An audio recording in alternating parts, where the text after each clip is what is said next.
Masallıda bir çox kənd təsərrüfatı bitkiləri ilə yanaşı çiyələk də yetişdirilir. Bir müddətdir bu ətirli, dadlı meyvənin dərminə başlanılıb. Bir neçə ildir əkilən yeni sortlar xarici bazarlara çıxış imkanları yaradıb. Masallının çiyələk sahələrindən əməkdaşımız Pərvanə Nəhmətqızı xəbər verir.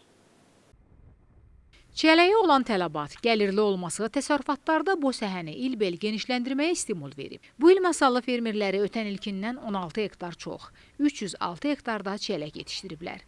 Çiyələk əsasən rayonun Təzə, Köhnə Alvadı, Şərəfə, Təklə və Çaxırlı kəndlərinin ərazisində əkilir.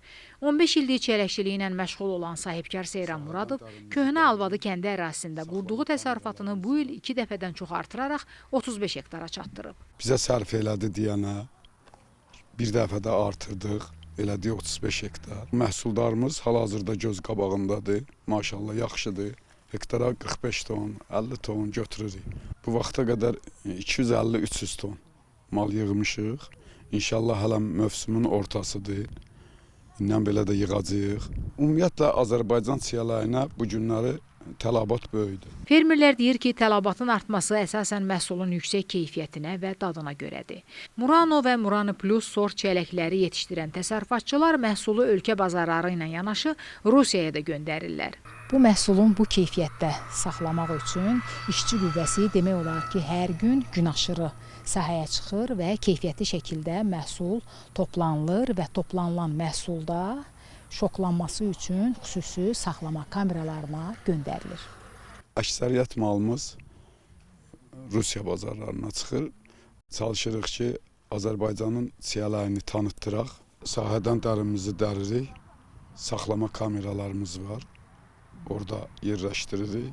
Artıq tonajımızı düzəldəndən sonra furalara vurub Rusiyanın başqa şəhərlərinə çıxardırıq. Qiymətlərə gəlincə bu meyvənin keyfiyyətinə, irilik, xırdalığına görə 1 manat 2 manat arasında dəyişir.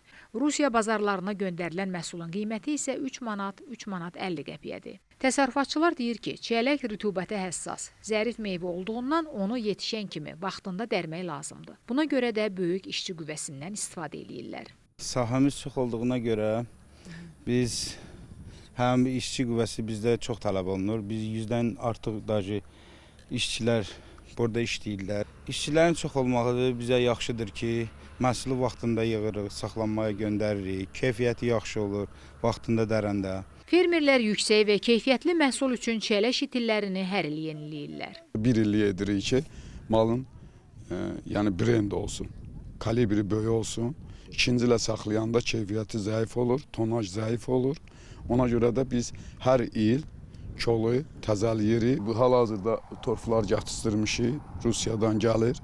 Onları biz stakanlara vururuq, dipsələrə, sonra yerə köçürdürük. Masallıda bu il 306 hektarda becərilən çiyələk sahələrindən indiyə qədər 1656 ton məhsul tədarük olunub.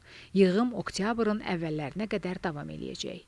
Pərvanə Nəhmətqızı, Elviz Nəsirli, Masallı.